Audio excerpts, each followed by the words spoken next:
प्यारे बच्चों, कैसे हैं आप लोग।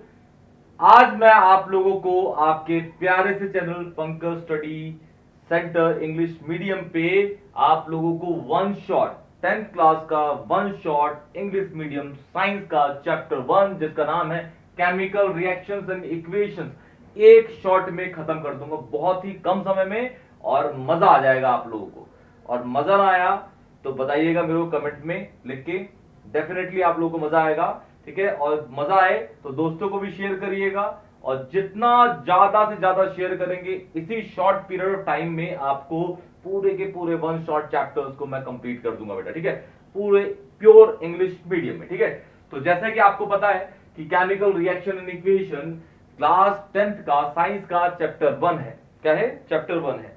बहुत इजी है, मुश्किल नहीं है। क्या क्या पढ़ना होता है इसके अंदर और क्या क्या टॉपिक्स हैं वो सबसे पहले हम इसके अंदर एक बार देख लेते हैं, झलक कर मार लेते हैं। उसके बाद हम सारी की सारी चीजें फटाफट स्टार्ट करेंगे, क्या क्या है, कैसे कैसे करना है, क्यों करना है। ठीक है बेटा, और कोई भी आपको परेशानी आएगी नहीं, परेशानी आए तो हम हैं आपके लिए सदैव। ठीक है, पंकज स्टडी सेंटर का आप लोग जाके फटाक से प्ले स्टोर से क्या करिए, एप्लीकेशन को डाउनलोड कर लीजिए। वहां पे आप लोगों को फ्री ऑफ कॉस्ट टेस्ट मिल रहे हैं कि आपको टेस्ट, जितना आप टेस्ट देंगे ना उतना आप लोगों के लिए अच्छा होगा बेटा। ठीक है, तो चलिए हम स्टार्ट करते हैं बिना देरी करे, कोई सी भी 1% की देरी करे बिना।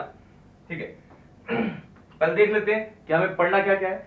टाइप्स ऑफ केमिकल रिएक्शन पढ़नी है। ठीक है, types of chemical reaction, combination reaction है, सिंथेसिस रिएक्शन को कहते हैं, decomposition, displacement reaction, single displacement कह रहे हैं इसको, डबल डिस्प्लेसमेंट, कंबशन, ये आपका न्यूट्रलाइजेशन, रेडॉक्स रिएक्शन के अंदर आपका ऑक्सीडेशन एंड रिडक्शन रिएक्शन होता है। उसके बाद आप लोगों को सिखाया जाएगा how to balance the chemical reaction, एक रिएक्शन को किस तरीके से हम बैलेंस कर सकते हैं, किस तरीके से हम क्या कर सकते हैं, उसको बैलेंस कर सकते हैं। ठीक है, तो बैलेंस के तरीके बताए जाएंगे आपको, आसान तरीके, बहुत ज्यादा मुश्किल होंगे नहीं।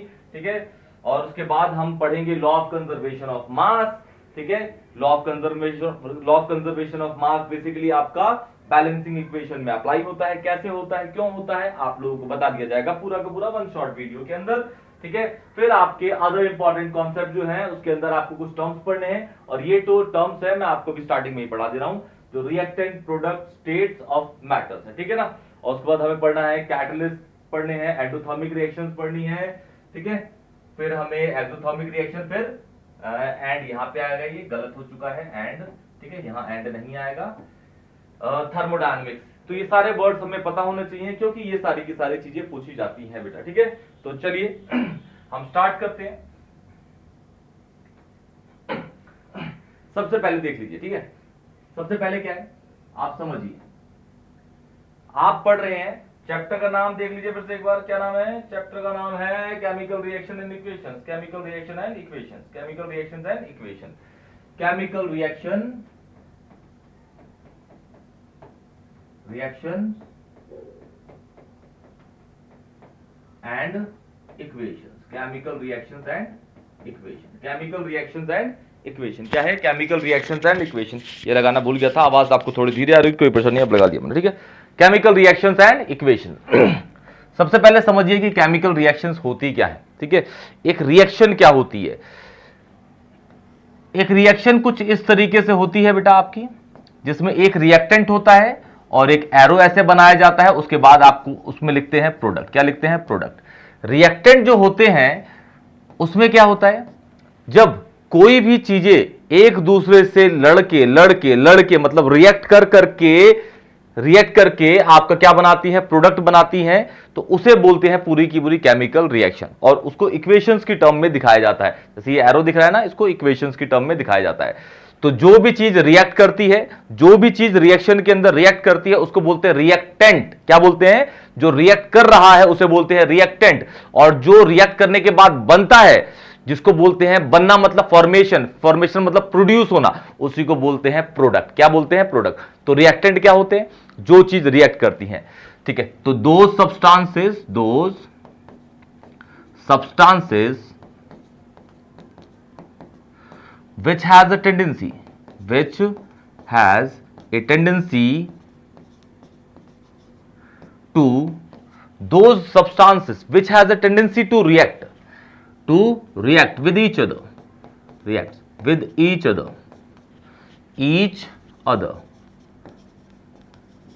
ठीक है, called reactants, called, उसे क्या बोलते हैं हम, reactants, क्या बोलते हैं बेटा, उसे हम बोलते हैं रिएक्टेंट, ठीक है, उसे हम बोलते हैं क्या, रिएक्टेंट। और जो चीज रिएक्ट करने के बाद बनती है उसे बोलते हैं क्या, प्रोडक्ट। और ये एरो ऐसा दिखा रहा है कि रिएक्ट करके बन रहा है इस साइड में, मतलब ऐसे भाग रही है, रिएक्शन जो है वो ऐसे भाग रही है, कैसे भाग रही है, इस साइड में भाग रही है, ठीक है, इस साइड में।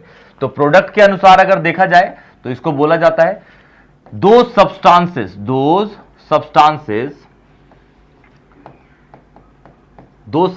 बोल लीजिए या फिर कोई कंपाउंड बोल लीजिए, सब्सटेंस और कंपाउंड, which are produced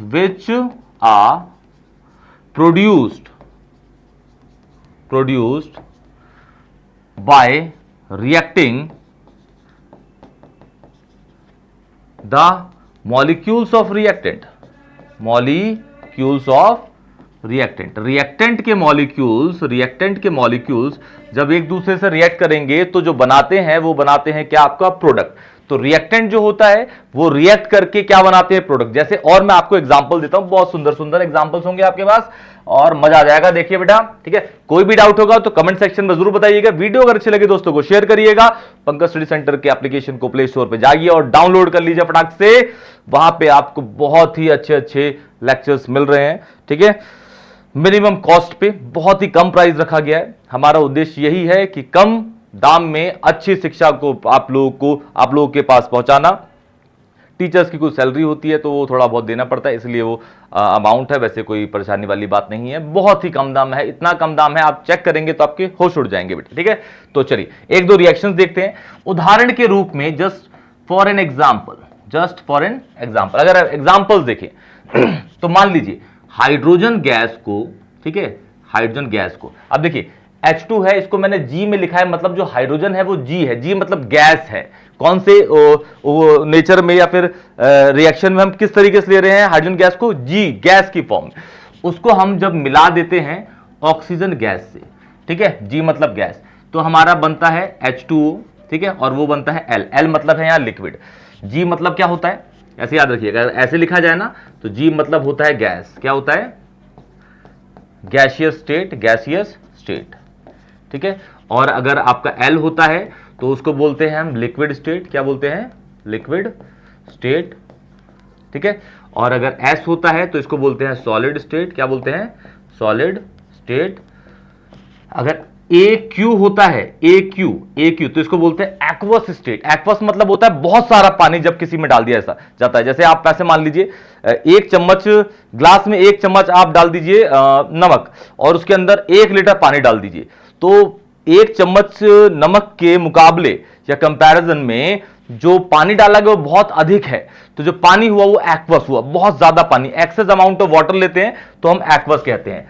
तो एक्सेस ऑफ वाटर, क्या बोलेंगे इसको, एक्सेस ऑफ वाटर, क्या बोलेंगे। तो ये आप इस तरीके से समझ जाएंगे, ये रिएक्शन है एक, इसका मॉलिक्यूल इससे रिएक्ट कर रहा है और इसका मॉलिक्यूल इससे रिएक्ट कर रहा है, तभी क्या बन रहा है, तभी क्या बनता जा रहा है, क्या बन रहा है, प्रोडक्ट, क्या हो रहा है, प्रोडक्ट। तो ऐसे काफी सारे रिएक्शंस आपको पढ़ेंगे। रिएक्टेंट के मॉलिक्यूल जब एक दूसरे से रिएक्ट करते हैं तो हमेशा वो क्या बनाते हैं, प्रोडक्ट, क्या बनाते हैं बेटा, प्रोडक्ट बनाते हैं, क्या बनाते हैं, प्रोडक्ट, ठीक है। वीडियो अगर अच्छी लगी दोस्तों को शेयर करिए, फटाफट शेयर कर दीजिएगा, ठीक है ना, कोई परेशानी वाली बात नहीं है। और आपके लिए ये बहुत सुंदर सुंदर लेक्चर्स हम आप लोग के लिए लेके आ रहे हैं, कोई परेशानी नहीं होगी। कोई भी परेशानी हो तो प्लीज कमेंट सेक्शन में जरूर बताइएगा। वीडियो अगर अच्छी लगे दोस्तों को शेयर करिएगा, चैनल को जरूर सब्सक्राइब करिएगा बेटा, ठीक है। ओके, नो प्रॉब्लम, दोस्तों को भी शेयर करिए, ठीक है बेटा। चलिए आगे देखते हैं। तो आपको समझ आ गया कि भाई रिएक्टेंट क्या होते हैं, जो रिएक्ट करते हैं, ठीक है। फिर प्रोडक्ट क्या होते हैं, जो प्रोड्यूस होते हैं, ठीक, क्या होते हैं, प्रोड्यूस होते हैं after reacting the molecules of reactant, जब रिएक्टेंट के मॉलिक्यूल एक दूसरे से रिएक्ट करेंगे, रिएक्ट मतलब लड़ाई करेंगे, लड़ाई मतलब कोलिजन करेंगे, आप ऐसे ही बोल सकते हैं, तो वो आपके प्रोडक्ट बनाते रहते हैं, ठीक है ना। तो चलिए अब ये सारी चीजें बहुत इजी हैं, रिएक्टेंट, प्रोडक्ट। और भी एग्जांपल्स आपको दे देता हूं मैं, अगर आप देखना चाहते हैं तो एग्जांपल 2 दे देता हूं, ठीक है।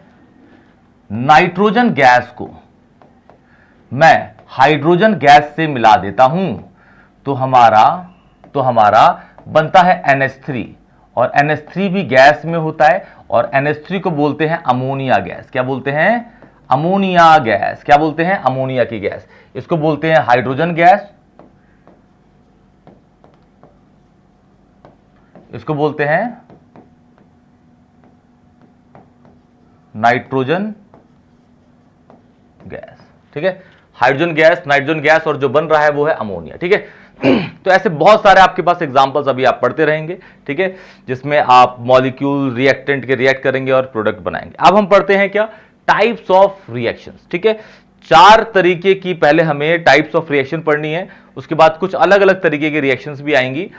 तो चलिए पहले देखते हैं, एक एक करके सारा पढ़ते रहते हैं। Types of reactions, types of reactions. Reactions के कौन कौन से प्रकार हमें पढ़ने हैं? रिएक्शन तो आपको पता चल गया कि रिएक्टेंट जब रिएक्ट करता है तो क्या बनाता है? प्रोडक्ट बनाता है। रिएक्टेंट जब रिएक्ट करके प्रोडक्ट बनाता है तो उसी को हम क्या बोलते हैं? हम बोलते हैं क्या? आपकी रिएक्शन। और जब हम उसको क्या कर देते हैं? संतुलित या बैलेंस कर देते हैं तो इक्वेशन बन जाती है। क्या बन जाती है? इक्वेशन बन जाती है। तो सबसे पहला हम मान लेते हैं यहां पे combination reaction. Combination reaction examples के साथ चलेंगे बेटा। ठीक है, कोई परेशानी वाली बात नहीं आएगी। परेशानी वाली बात हुई तो हम हैं बैठे हुए, कोई परेशानी नहीं है। ठीक है, चलिए कॉम्बिनेशन रिएक्शन। ठीक है, कॉम्बिनेशन रिएक्शंस क्या होते हैं? जब दो रिएक्टेंट मिलके एक ही उत्पाद बनाए, जब दो रिएक्टेंट मिलके एक प्रोडक्ट बनाए तो उसे बोलते हैं कॉम्बिनेशन रिएक्शन। इसका मतलब व्हेन टू और more than two, when two और मोर रिएक्टेंट, दो या दो से ज्यादा रिएक्टेंट मिलके प्रोडक्ट बनाए। व्हेन टू और more reactants reacts together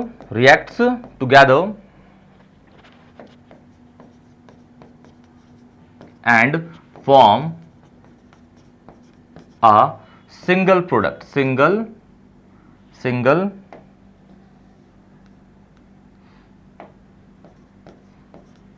product called combination reaction।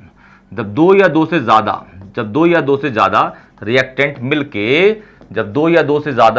मिलके क्या बनाते हैं? जब दो या दो से ज्यादा मिलके रिएक्टेंट क्या बनाते हैं? प्रोडक्ट बनाते हैं। तो ऐसे रिएक्शंस को हम बोलते हैं क्या? Combination reaction. क्या बोलते हैं? Combination reaction. जैसे एग्जांपल के तौर पे अभी मैंने जो ऊपर लिखा है वो भी वैसे कॉम्बिनेशन का ही एग्जांपल है। ये वाला देखिए, एक और दूसरा रिएक्टेंट मिलके क्या बना रहे हैं? प्रोडक्ट बना रहे हैं, तो ये कॉम्बिनेशन है। जैसे और लीजिए, जैसे इसी को ले लेते हैं, नाइट्रोजन गैस को जब हम हाइड्रोजन गैस से मिला देते हैं, ठीक है, तो हमारा NH3 बन जाता है।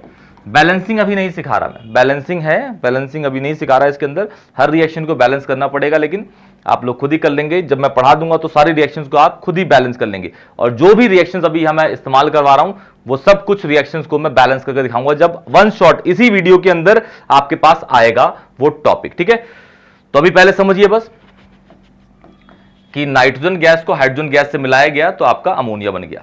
दो रिएक्टेंट मिले तो एक प्रोडक्ट बना, उसे कहते हैं कॉम्बिनेशन रिएक्शन।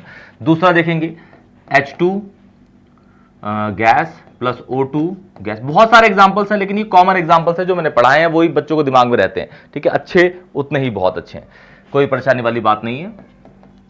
और ये हो जाता है लिक्विड। जैसे बोला हमने, L है तो लिक्विड है, G है तो गैस है, G है तो गैस है, G है तो गैस है, S है तो सॉलिड है, AQ है तो फिर एक्वस है। एक्वस मतलब होता है बहुत सारा पानी। क्या होता है? बहुत सारा पानी। तो ये बहुत अच्छा एग्जांपल है किसका? कॉम्बिनेशन रिएक्शंस का। व्हेन टू और more reactants react together and form a single product called what? Called combination reaction. क्या बोलते हैं उसको? Combination reaction. ठीक है, दो या दो से ज्यादा रिएक्टेंट जब एक दूसरे से रिएक्ट करते हैं तो आपका प्रोडक्ट बनाते हैं। याद कर लीजिए फटाफट, आंख बंद करके याद कर लीजिए फटाफट, जल्दी जल्दी, कोई परेशानी नहीं है। ठीक है, okay, no problem no problem no problem. चलिए गुड। इसके बाद सेकंड वाला है, एक पढ़ लिया, दूसरा वन डाल दिया था इसको बेटा, वन डाला था कि डाला था? हाँ डाला था। Second decomposition reaction, decomposition reaction, decomposition reaction. जब एक रिएक्टेंट को हीट डाल के दो या दो से ज्यादा प्रोडक्ट्स में तोड़ दिया जाता है तो उसे बोला जाता है डिकम्पोजिशन रिएक्शन। डिकम्पोज करना, तोड़ना, और तोड़ते जो है हम ज्यादातर ये मान लीजिए कि वो आपका हीट के मौजूदगी में ही उसको तोड़ा जाता है। हीट या फिर हाई टेम्परेचर, हीट या फिर हाई टेम्परेचर, ज्यादा तापमान कर देते हैं तो वो चीजें टूट जाती हैं, ठीक है ना, टूट के वो ज्यादा प्रोडक्ट बनाती हैं। तो when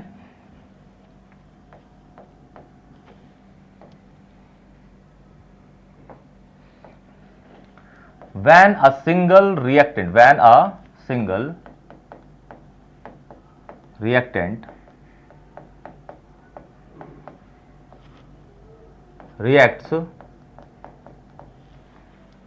in the presence of, किसकी मौजूदगी में, in the presence of high temperature या फिर जिसको आप बोल सकते हो हीट भी।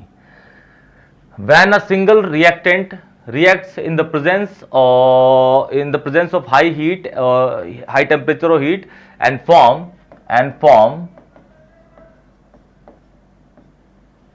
two or more products, दो या दो से ज्यादा प्रोडक्ट, called, क्या बोलेंगे इसको, called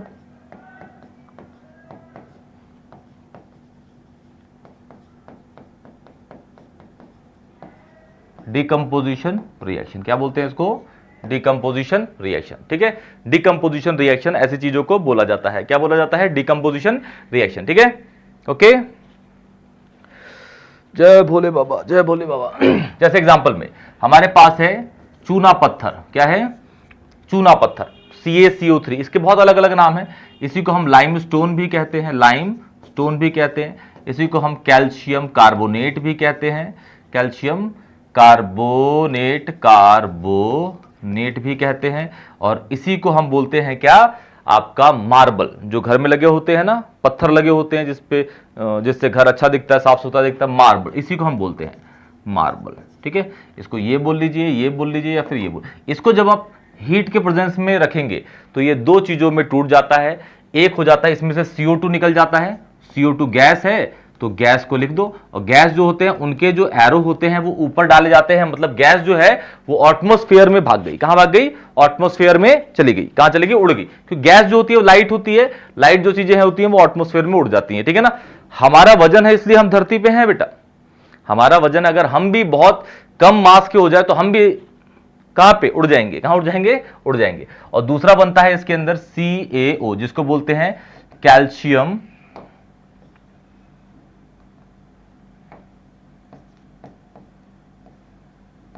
ऑक्साइड। क्या बोलते हैं, कैल्शियम ऑक्साइड। देखिए एक रिएक्टेंट था टूट गया, एक रिएक्टेंट था टूट गया, एक रिएक्टेंट था वो टूट गया, ठीक है। और दूसरा एग्जांपल देखिए, ये पहला एग्जांपल था, और भी देखिए कोई परेशानी नहीं है, ठीक है। एग्जांपल एक और ले लीजिए, कोई परेशानी नहीं है, बहुत सारे एग्जांपल होंगे हमारे पास तो कोई परेशानी नहीं है। अच्छा, KClO3, इसको भी हीट में डालेंगे तो ये KCl प्लस O2 में टूट जाता है। बैलेंस आप लोग कर लेंगे बाद में, कोई परेशानी नहीं होगी, बैलेंस की कोई जरूरत नहीं है यहाँ पे, ठीक है। हाँ, तो ये इस तरीके से टूट गया। देखिए एक ही रिएक्टेंट था, रिएक्टेंट जो रिएक्ट कर रहा है, ठीक है, किसके प्रेजेंस में, हीट के प्रेजेंस में, ठीक है, और एक और दो बना रहे हैं, ठीक है। तीन भी बनाएगा, चार भी बनाएगा तो भी वो डिकम्पोजिशन ही होगी। क्या होगी, डिकम्पोजिशन रिएक्शन ही होगी। तो आपने कॉम्बिनेशन पढ़ा, डिकम्पोजिशन पढ़ा, अब पढ़ते हैं हम डिस्प्लेसमेंट रिएक्शन। क्या बोलते हैं, डिस्प्लेसमेंट रिएक्शन। क्या, थर्ड इज डिस्प्लेसमेंट रिएक्शन, अदला बदली। डिस्प्लेसमेंट मतलब होता है अदला बदली, आप मेरी जगह मैं आपकी जगह, आप मेरी जगह मैं आपकी जगह, ठीक है। उसे बोलते हैं डिस्प्लेसमेंट रिएक्शन। और अगर मान लीजिए कि मुझे, आप एक जगह पे है, मैं एक जगह पे हूं, मैं ज्यादा पावरफुल ना हूं तो मैं आपको मार के, पीट के, भगा के आपकी जगह पे जाके बैठ जाऊंगा, ठीक है। मतलब वही दूसरी जगह से, एक जगह से मतलब किसी को हटा सकता है जो ज्यादा पावरफुल हो। ज्यादा पावरफुल आदमी ही किसी कम पावरफुल आदमी को उसकी जगह से हटा देता है। इसी को बोलते हैं डिस्प्लेसमेंट रिएक्शन, ठीक है। तो डिस्प्लेसमेंट रिएक्शन में याद रखिएगा, जो अब हम रिएक्शन की बात कर रहे हैं तो जो ज्यादा रिएक्टिव एलिमेंट होगा, जो ज्यादा रिएक्टिव एलिमेंट होगा वही कम रिएक्टिव एलिमेंट को रिएक्शन की साइड से क्या करता है, बदल देता है। क्या करता है? बदल देता है। क्या करता है? बदल देता है। तो when more reactive element reacts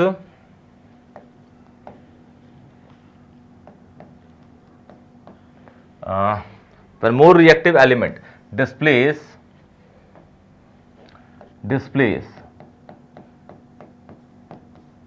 less reactive element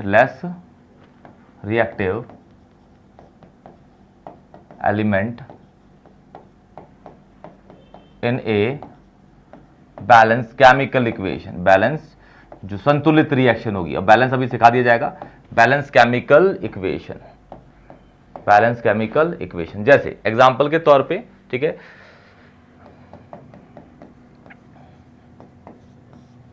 देखिए आपके पास मान लीजिए कि कॉपर सल्फेट है। क्या? कॉपर सल्फेट को जिंक के साथ डाल दीजिए, ठीक है।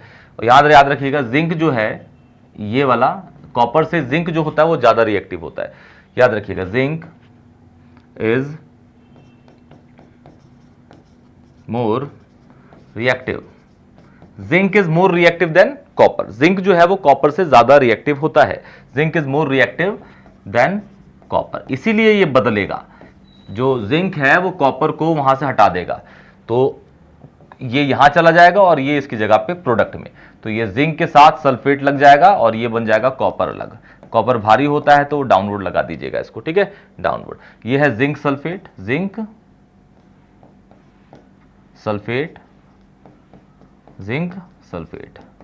और ये है आपका कॉपर सल्फेट।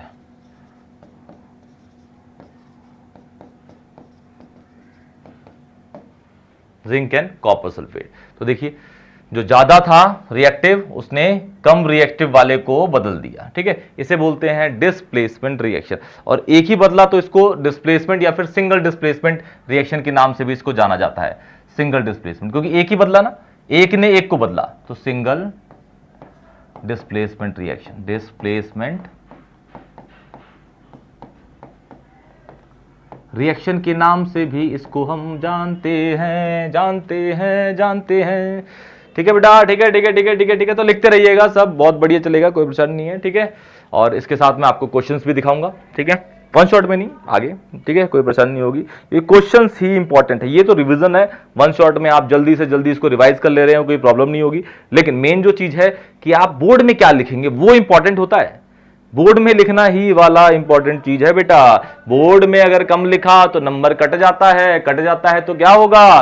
कम मार्क्स आता है तो पापा मम्मी ढूंढता है। क्या करता है? ढूंढता है। तो ढूंढने से बचने की सबसे अच्छी दवाई यही है कि पढ़ना शुरू करिए, ठीक है। और जितना पढ़ेंगे, देखिए पढ़ना अलग है, रिवीजन करना अलग होता है। पढ़ना पूरे साल होता है, रिवीजन क्या होता है? आप 1 घंटे के अंदर, 2 घंटे के अंदर चीजों को रिवाइज कर देते हैं, मतलब पूरा दोबारा पढ़ देते हैं। एक चैप्टर को आपको पढ़ने में हफ्ता लग जाएगा, ठीक है, मान लीजिए, क्योंकि डेली तो पढ़ेंगे नहीं, और भी सब्जेक्ट्स हैं, ठीक है। तो लेकिन उस चैप्टर को दोबारा रिवाइज करेंगे तो वो 3 घंटे में हो जाएगा, फिर करेंगे तो 2 घंटे में होगा, फिर करेंगे तो 1 घंटे में होगा, फिर करेंगे तो आधे घंटे में, फिर करेंगे तो एक टाइम ऐसा है कि 5 मिनट में भी हो जाएगा वो, याद रखिएगा। 5 मिनट में भी चैप्टर खत्म होते हैं, लेकिन वो रिवीजन होते हैं, वो 10वां 5वां 6ठा रिवीजन होगा आपका, याद रखिएगा, ठीक है। तो ये है आपका डिस्प्लेसमेंट रिएक्शन। टॉपिक पे बढ़ जाते हैं हम, कोई परेशानी नहीं है, चलिए आगे बढ़ते हैं बेटा। फिर फोर्थ आता है आपका डबल डिस्प्लेसमेंट। फोर्थ, अभी एक ने एक को बदला, अब 2 बदलेंगे एक ही रिएक्शन में, double displacement.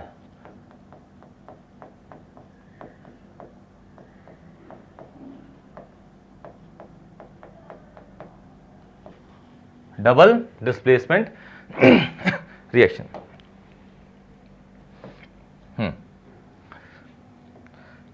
When 2 elements displace another 2 elements in a reaction called double displacement reaction.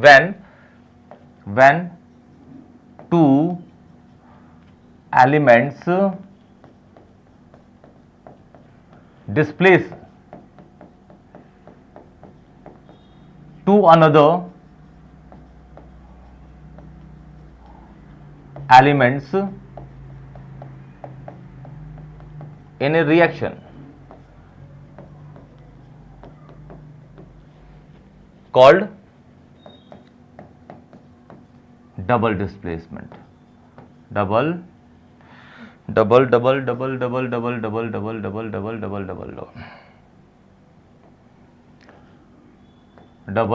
displacement reaction.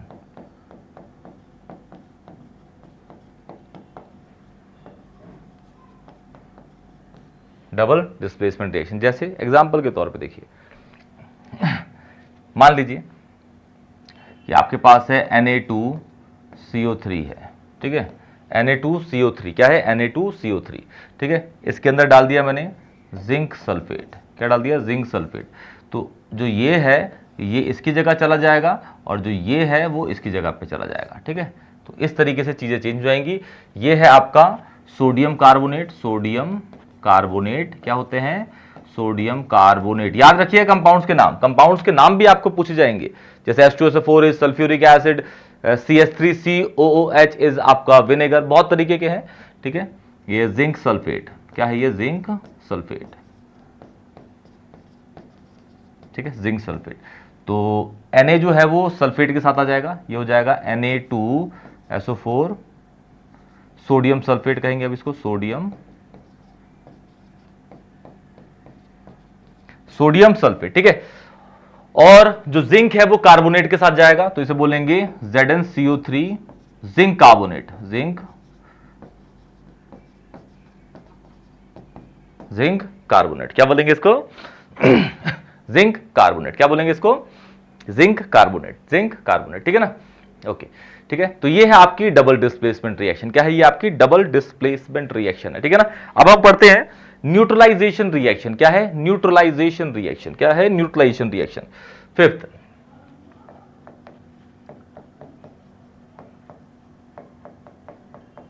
Neutralisation reaction.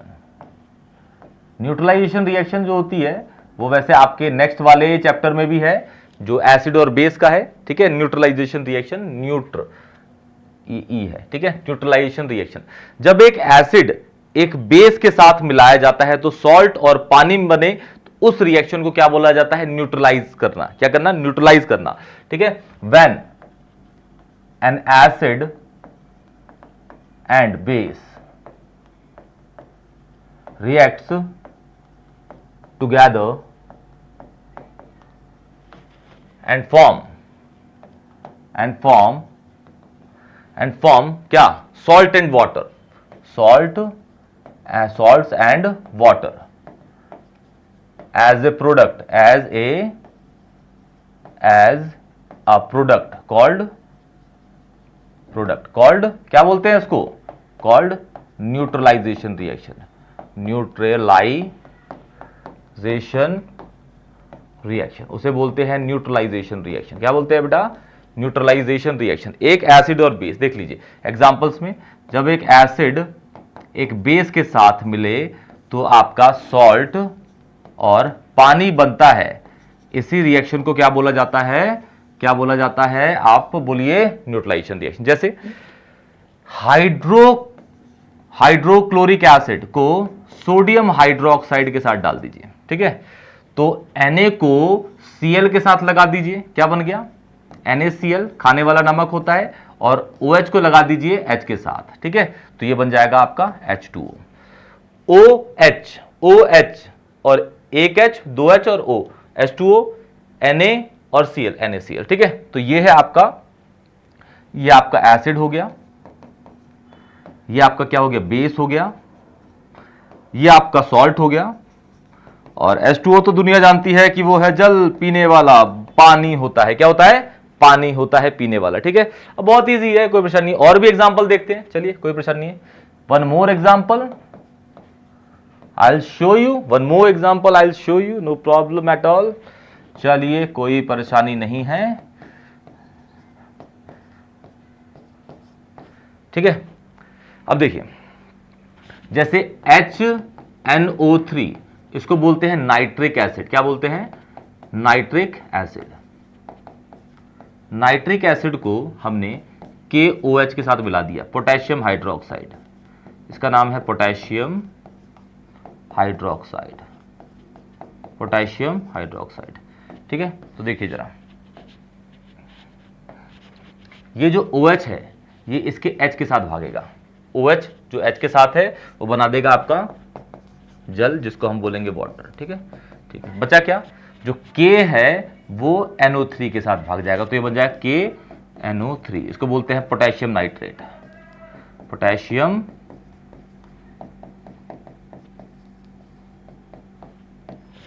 Nitrate. ठीक है, तो ये भी एक तरीके क्या है, क्योंकि ये एक एसिड है, ये एक बेस है, ये बना क्या एक सॉल्ट, ये बना क्या एक वाटर।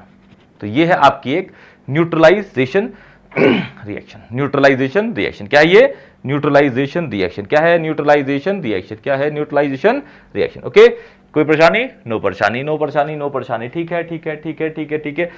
चलिए इसको नोट कर लीजिए पहले फटाफट। ठीक है, और भी देख लेते हैं हम क्या क्या है इसमें। तो ये हो गया, ये हो गया, हो गया, हो गया। कॉम्बिनेशन ऑन ये रेडॉक्स है।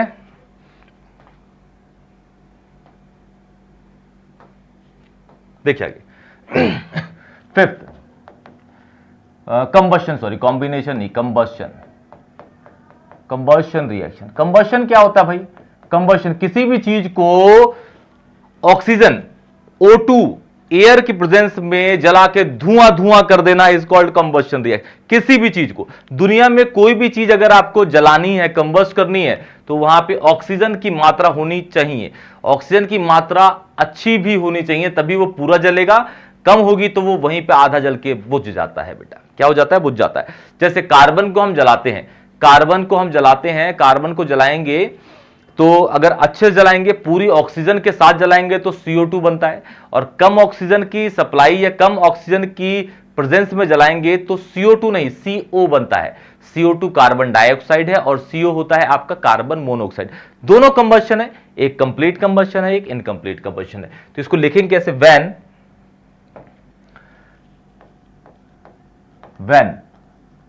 एनी सब्सटेंस, किसी भी चीज को, any substance, when any substances reacts in the presence of oxygen gas, when any substance reacts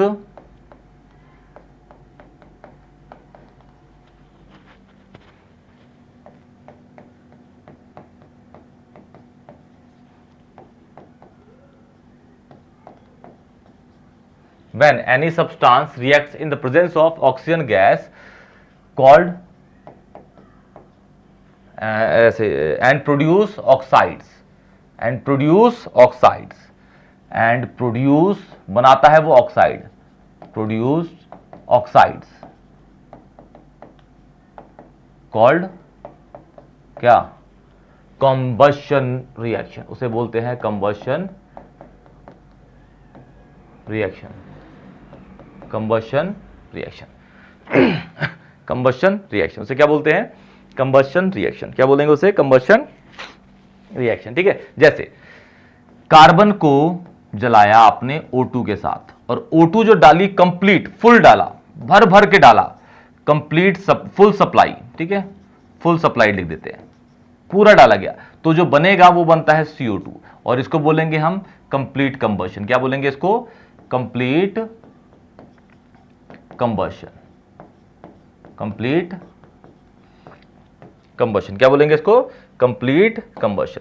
लेकिन अगर C+O2 डाला, ठीक है, और यहां पे लिमिटेड सप्लाई है, लिमिटेड मतलब बहुत कम दे रखा है, लिमिटेड, हल्का फुल्का ही है, पूरा नहीं है, कंप्लीट नहीं है, ठीक है, तो बनेगा आपका CO। इसमें क्या बन रहा है? कार्बन डाइऑक्साइड, कार्बन डाइऑक्साइड, और इसमें क्या बना? Carbon monoxide, monoxide, carbon dioxide and carbon monoxide. ठीक है, तो इसे बोलते हैं incomplete combustion, incomplete combustion, incomplete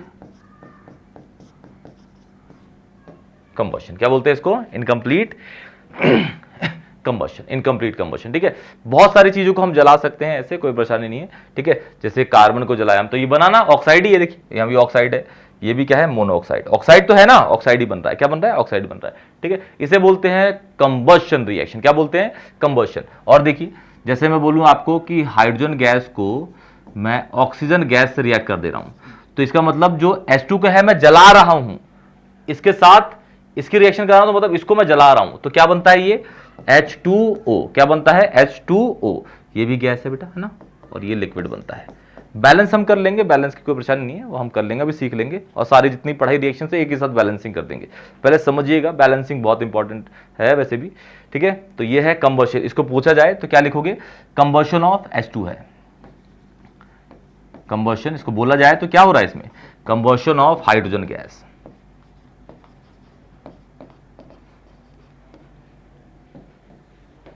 combustion of hydrogen gas, combustion of hydrogen gas, ठीक है। तो कंबशन रिएक्शन इस तरीके से होती है। अब आती है आपकी रेडॉक्स रिएक्शन।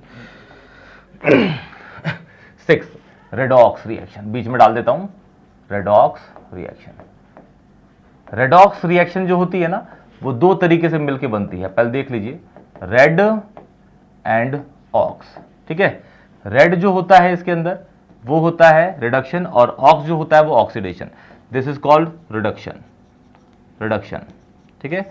और ऑक्सिस यहां पे ऑक्सीडेशन। तीन तरीके की इसकी परिभाषाएं हैं, याद रखिएगा। चाहे आप 10th पढ़ रहे हैं, 11th पढ़ रहे हैं, 12th पढ़ रहे हैं, 12th तक आपको इसकी तीन स्टेटमेंट्स पता होनी चाहिए। पहली स्टेटमेंट है, मैं रिडक्शन की लिख रहे हैं, तो पहला, दूसरा, तीसरा। पहला, जहां भी हाइड्रोजन का गेन होता है, ठीक है, gain of hydrogen, gain of hydrogen, gain of hydrogen, ठीक है। दूसरा, जहां पे ऑक्सीजन का लॉस होता है वो भी रिडक्शन होता है, loss of oxygen, loss of oxygen क्या होता है, वो भी रिडक्शन होता है। फिर आपका जो तीसरा है, जहां पे इलेक्ट्रॉन का गेन होता है वो भी रिडक्शन होता है, gain of electron. Gain of electron भी क्या होते हैं, गेन ऑफ इलेक्ट्रॉन भी आपके क्या होते हैं, रिडक्शन होते हैं। तो तीनों सारी चीजें यही हैं। फिर इसका एक पॉइंट, इसका एक पॉइंट, इसका एक पॉइंट, 3 पॉइंट जैसे रिडक्शन के हैं, 3 पॉइंट ऑक्सीडेशन के। याद रखिएगा, जहां भी इलेक्ट्रॉन का गेन हो, हाइड्रोजन का गेन हो या ऑक्सीजन का लॉस हो, ये सारी चीजें क्या कहलाएंगी, आपकी रिडक्शन कहलाती हैं। और ऑक्सीडेशन क्या कहलाएंगी, जहां पे लॉस ऑफ हाइड्रोजन हो, ठीक है, गेन ऑफ ऑक्सीजन हो और लॉस ऑफ इलेक्ट्रॉन हो। लॉस ऑफ इलेक्ट्रॉन क्या हो, लॉस ऑफ इलेक्ट्रॉन, ठीक है, लॉस ऑफ इलेक्ट्रॉन। तो ये सारी चीजें क्या कहलाती हैं, आपकी रिडक्शन रिएक्शंस, ठीक है। ओ सॉरी, ये है आपकी रिडक्शन की 3 स्टेटमेंट्स, और ये 3 स्टेटमेंट्स हैं किसकी, आपकी, इसकी ये रही, इसकी ये रही, ठीक है। बहुत इजी है, कोई परेशानी नहीं है, इजीली आप बहुत जल्दी इसको समझ जाएंगे, ठीक है। एग्जाम्पल देना है तो मैं दे देता हूं, कोई परेशानी नहीं है, ठीक है। चलिए पहले यहां रिडक्शन के एग्जाम्पल देते हैं,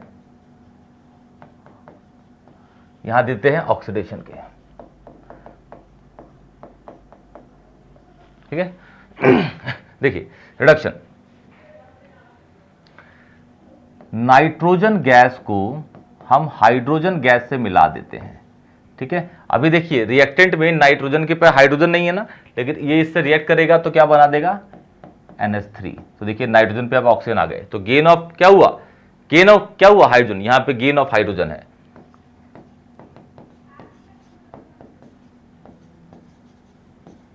क्या है, रिडक्शन, क्या है, रिडक्शन, गेन ऑफ हाइड्रोजन है, ठीक है, गेन ऑफ हाइड्रोजन है, ओके, ठीक है। और देखिए CH4, इसको बोलते हैं मीथेन, क्या बोलते हैं इसको, मीथेन। ये आपका अमोनिया होता है, क्या होता है, अमोनिया, क्या होता है, अमोनिया, ठीक है। इसको आप टेम्परेचर डाल के तोड़ देंगे तो ये C सॉलिड और 2 गैस हाइड्रोजन जाएगा। तो कार्बन के पास हाइड्रोजन थे रिएक्टेंट में, हीट डालने में तोड़ दिए तो हाइड्रोजन निकल गए, तो अब हाइड्रोजन कम हो गए, मतलब लॉस हुआ ना, यहां से यहां जाते वक्त कार्बन पे हाइड्रोजन थे, अब कार्बन पे हाइड्रोजन नहीं है, तो loss of hydrogen is called again क्या, लॉस ऑफ गेन नहीं, सॉरी सॉरी, ये तो इसमें आ जाएगा, अच्छा अच्छा, sorry sorry sorry sorry sorry sorry sorry, ये इसमें आ जाता है, इसमें आता है, ठीक है, इसमें लिख देते हैं इसको।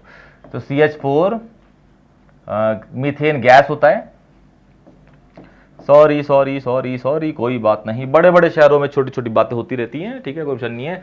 तो C solid plus 2 hydrogen gas, तो यहां पे कार्बन के साथ हाइड्रोजन थे, अब नहीं है, तो ये क्या हुआ, लॉस ऑफ हाइड्रोजन, ठीक है। इसी तरीके से आप काफी सारी चीजों को पहचान भी सकते हैं, ठीक है। जैसे मैं आपसे बोलूं कि C+O2 गिव्स CO2, यहां पे ऑक्सीजन था, इस पे नहीं था, लेकिन रिएक्ट करके अब आ गया, तो यहां से यहां तक कार्बन में देखिए ऑक्सीजन गेन हुआ, तो गेन ऑफ ऑक्सीजन क्या है, यहां पे ऑक्सीडेशन हो जाएगा। इस तरीके से आप काफी सारी चीजें पहचान सकते हैं, ठीक है ना, पहचान लेंगे, बहुत ईजी है, कोई परेशानी नहीं है, ठीक है। Okay, no problem. और क्या था इसमें, तो ये सारे के सारे हो गए हैं, ठीक है, ये हो गए। अब writing a balance equation, law of conservation, और फिर ये पढ़ना है, ठीक है। चलिए इसको देखते हैं। अब देखिए, writing a balancing type of equation, ठीक है, किस तरीके से राइट बैलेंस किसी इक्वेशन को बैलेंस करना है, तो उसको समझ लीजिएगा किस तरीके से। देखिए जैसे एग्जांपल मान लेते हैं हम, ठीक है। अच्छा, इसमें जो लॉ अप्लाई होता है ना, इसके अंदर जो लॉ अप्लाई होता है वो law of conservation of mass ही है, कंजर्वेशन ऑफ मास है।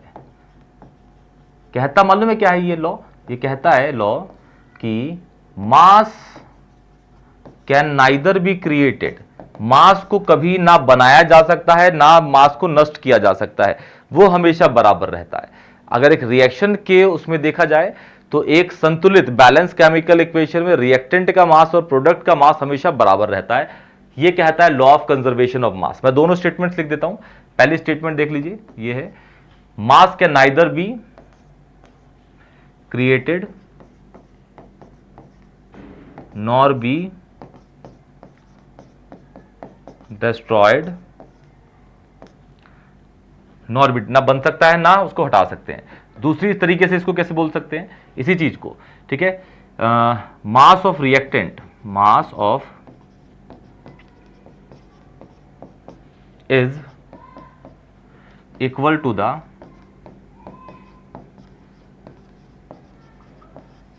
मास ऑफ प्रोडक्ट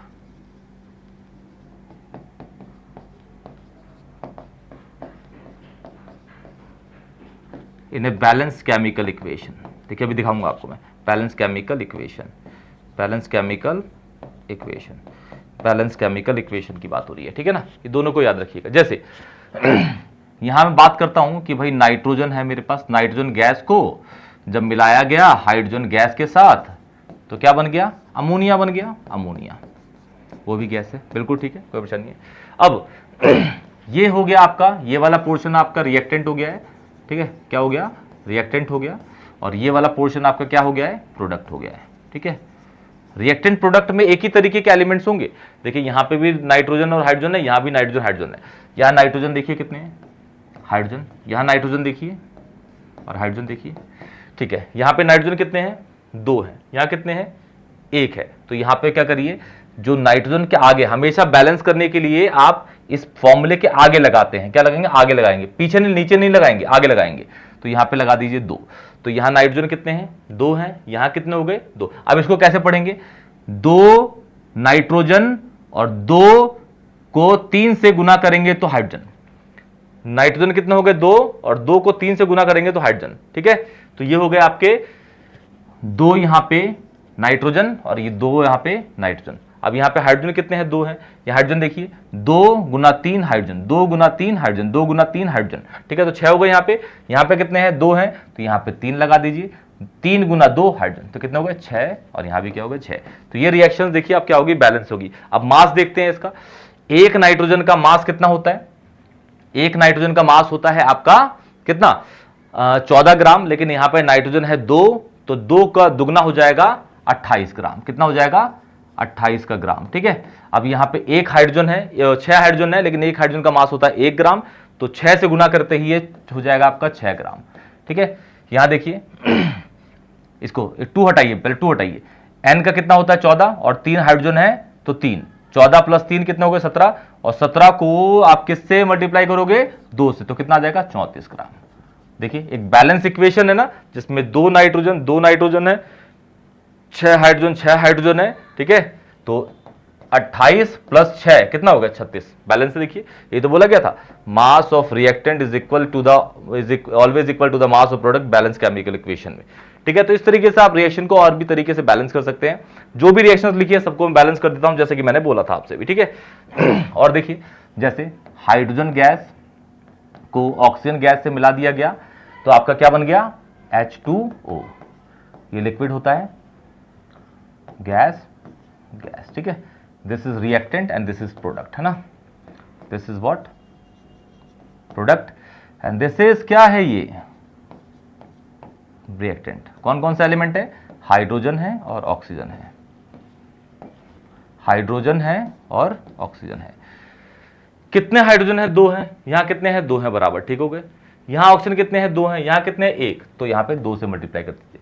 तो यहां पे देखिए अब हाइड्रोजन कितने हो गए, 2 गुना 2 4 हो गए, 2 गुना 1, यहां 1 ही होगा ना, तो 2 गुना 1 क्या हो गए, 2। तो यहां पे ऑक्सीजन 2 हो गए, यहां भी ऑक्सीजन 2 है, लेकिन हाइड्रोजन यहां पे 2 हो गए, यहां पे कितने हो गए, 4।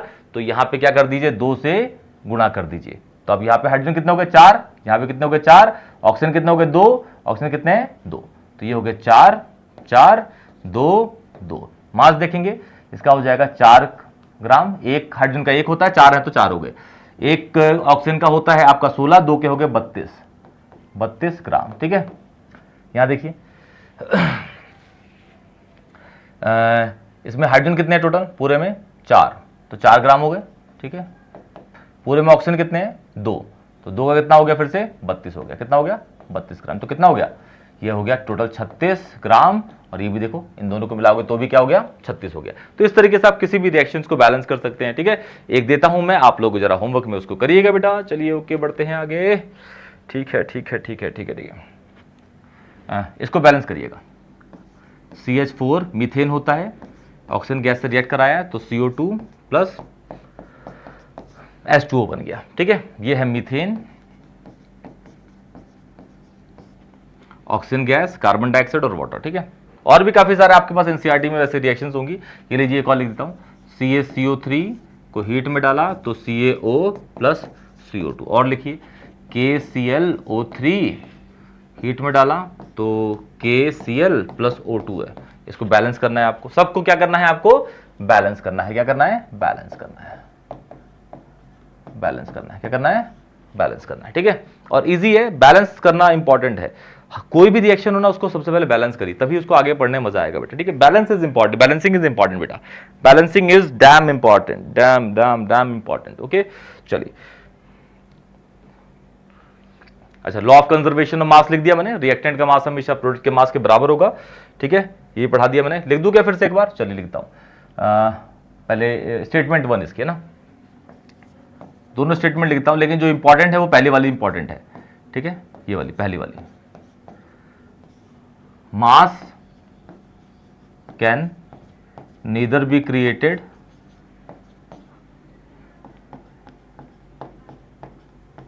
Nor be destroyed।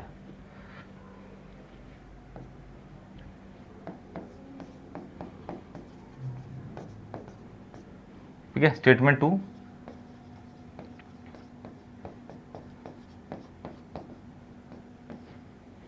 mass of reactant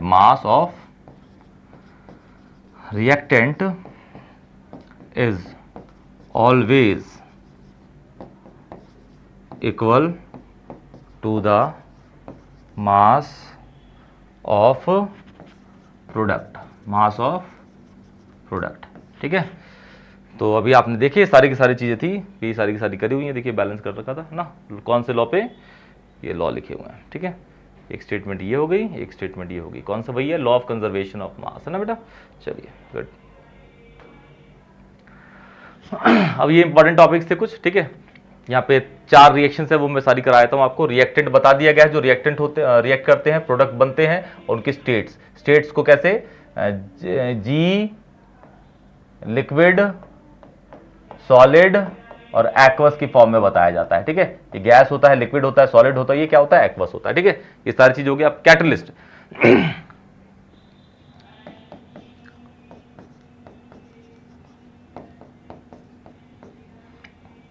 मालूम है कैटलिस्ट क्या होता है, रिएक्शन में एक ऐसी चीज है कैटलिस्ट, जो रिएक्शन में डालेंगे हम, वो बस रिएक्शन को तेज भगाएगी। हमारे पास कम समय होता है, या फिर कोई रिएक्शन बहुत स्लो होती है, जैसे जंग लगाना है, आयरन को जंग लगाना है तो टाइम लग जाता है उसको, ठीक है। जंग लगने में टाइम लगता है, लेकिन अगर हम कैटलिस्ट डालेंगे तो उस वो जो जंग है वो जल्दी लगेगा। हर रिएक्शन में कैटलिस्ट अलग अलग होते हैं, दुनिया में एक ही कैटलिस्ट नहीं है, हर रिएक्शन के लिए अलग अलग कैटलिस्ट को यूज किया जाता है। तो इसको आप ऐसे बोलिए, दो सब्सटेंसेस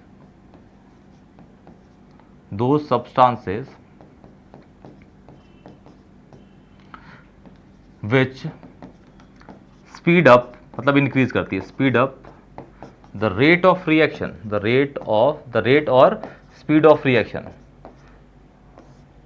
स्पीड ऑफ रिएक्शन। दो सब्सटेंसेस विच स्पीड अप या speed up the rate or speed of reaction called without consuming in it, without consuming in it, called catalyst, ठीक है। कैटलिस्ट, ठीक है। कैटलिस्ट बहुत तरीके के कैटलिस्ट होते हैं, कोई प्रश्न नहीं है। जैसे आप मान लीजिए कि आपके पास CS2 डबल बॉन्ड CS2 है, इसके अंदर अगर आपको हाइड्रोजन गैस लगाना है तो तीन तरीके कैटलिस्ट होते हैं। एक प्लैटिनम डाल सकते हैं, निकल डाल सकते हैं, या फिर आप पैलेडियम डाल सकते हैं। इसको बोलते हैं प्लैटिनम, इसको बोलते हैं निकल, इसको बोलते हैं पैलेडियम, ठीक है। तो क्या करेगा, रिएक्शन अगर धीरे, इसको नहीं डालेंगे तो रिएक्शन धीरे होगी, इसको डालेंगे तो फटाक से दो हाइड्रोजन है, एक हाइड्रोजन यहां लग जाएगा, एक हाइड्रोजन यहां लग जाएगा, और डबल बॉन्ड जो होगा वो सिंगल बॉन्ड बन जाता है, ये बन जाता है, ठीक है। रिएक्शन को क्या करते हैं, फास्ट करते हैं। क्या करते हैं, फास्ट। ये तीनों के तीनों क्या है, कैटलिस्ट है। क्या है यहाँ पे, कैटलिस्ट, कैटलिस्ट।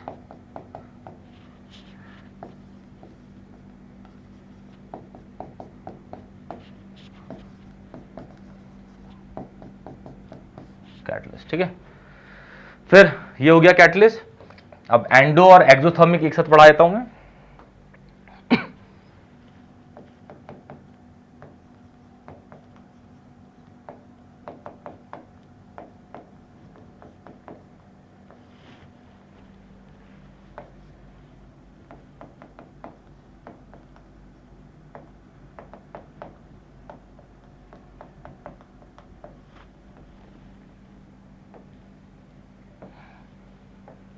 ठीक है, तो एंडोथर्मिक रिएक्शन क्या होती है, एक ऐसी रिएक्शन जिसके अंदर हीट को एब्जॉर्ब किया जाता है, ठीक है।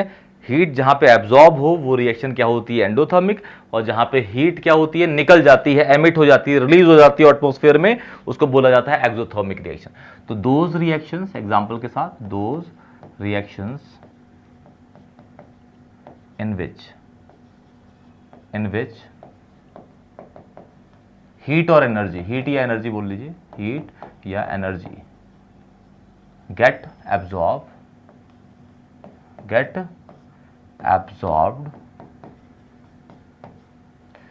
Called endothermic reaction. Endothermic reaction क्या बोलते हैं उसको, एंडोथर्मिक। जैसे एग्जांपल के तौर पे, जैसे आप मान लीजिए यही है रिएक्शन, जैसे CaCO3, इसमें क्या करा है मैंने, हीट डाला ना, तो इसके अंदर हीट एब्जॉर्ब हुई होगी, तभी तो ये CaO प्लस CO2 में टूट गया। फिर KClO3, इसके अंदर हीट डाली मैंने, तो ये आपका KCl प्लस 3/2 है ना, इससे टूट गया, कट गया, और ये बन गया आपका, है ना। तो इसे बोलते हैं एंडोथर्मिक रिएक्शन। और एक्सोथर्मिक जिसमें हीट क्या कर जाती है, निकल जाती है। क्या कर जाती है, निकल जाती है। तो दोज रिएक्शंस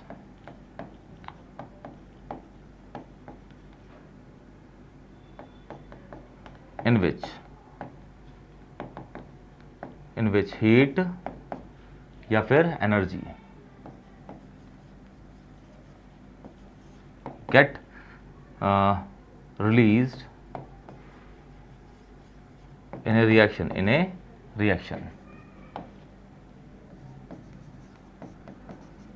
called exothermic, ठीक है, called, जैसे CH4 गैस है, मीथेन गैस है, इसे गैस कहते हैं, मीथेन गैस को जब आप ऑक्सीजन गैस में जलाते हैं तो ये आपका CO2 प्लस H2O देता है, ठीक है, और यहाँ पे हीट निकलती है, तो इसको बोलते हैं हम क्या, एक्सोथर्मिक। ये किस तरीके की है, एक्सोथर्मिक है,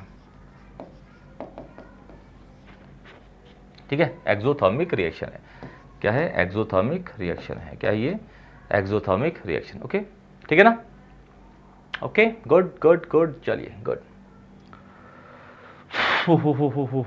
ठीक है ठीक है। तो ऐसे रिएक्शंस को याद रखिएगा, एक ऐसी रिएक्शन जिसमें हीट एब्जॉर्ब होती है उसे बोलते हैं एंडो, जहां निकलती है उसे बोलते हैं एक्सो। अब लास्ट बच गया हमारा, उसे बोलते हैं थर्मोडायनेमिकल रिएक्शन, ठीक है। तो थर्मोडायनेमिकल रिएक्शन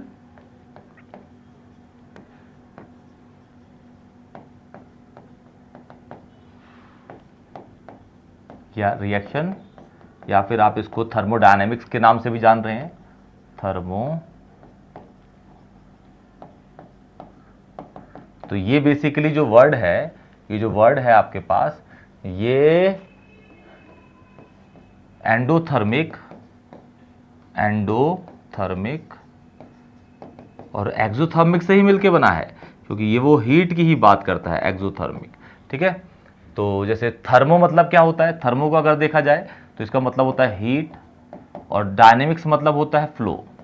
तो फ्लो, हीट का फ्लो, अब हीट का फ्लो क्या होगा, अगर एंडो है तो एब्जॉर्ब हो रहा है, हीट एब्जॉर्ब हो रही है, मतलब उसे ली जा रही है, और ये है तो उसको क्या करा जा रहा है, रिलीज, रिलीज या इसको एमिट किया जा रहा है, ठीक है। तो दोनों तरफ से ये क्या कहलाएगा, थर्मोडायनेमिक्स। एक ऐसी रिएक्शन जिसके अंदर हीट एब्जॉर्ब भी हो सकती है या फिर एमिट भी हो सकती है, उसको बोला जाता है क्या, थर्मोडायनेमिकल रिएक्शन, ठीक है। तो थर्मोडायनेमिक्स से पूछा जाए तो हीट का फ्लो इज कॉल्ड थर्मोडायनेमिक्स, और हीट का फ्लो एब्जॉर्ब होने से भी हो सकता है, लेने से भी, या फिर छोड़ने से भी। लूंगा तो भी तो फ्लो होके आ रहा है, और छोड़ूंगा तो भी फ्लो होके आ रहा है, तो this is called thermodynamical reaction या फिर थर्मोडायनेमिक्स। और इसके एग्जांपल दे दिया मैंने, इसका भी दे दिया, और ये आपका चैप्टर 1 पूरा का पूरा कंप्लीट हो चुका है, ठीक है। नोट्स आप लोगों को मिल जाएंगे, फटाफट आपको नोट्स मैं प्रोवाइड कर दूंगा, ठीक है। पूरा का पूरा जो पैनल पीडीएफ है आप लोगों को मिल जाएगा, ठीक है बेटा। कोई भी डाउट हो तो कमेंट सेक्शन में जरूर बताइएगा। वीडियो अगर अच्छी लगी दोस्तों को शेयर करिएगा, चैनल को जरूर सब्सक्राइब करिएगा और फैलाइए बेटा। मस्त मस्त टॉपिक आप लोगों को लेके आऊंगा, एक्सपेरिमेंट्स भी, हर चीज लेके आऊंगा। जितना हो सके शेयर करिए, शेयर करिए, शेयर करिए, शेयर करिए, और बिना शेयर करके मत रहिए। तब तक के लिए टेक केयर, बाय, जय हिंद, जय भारत।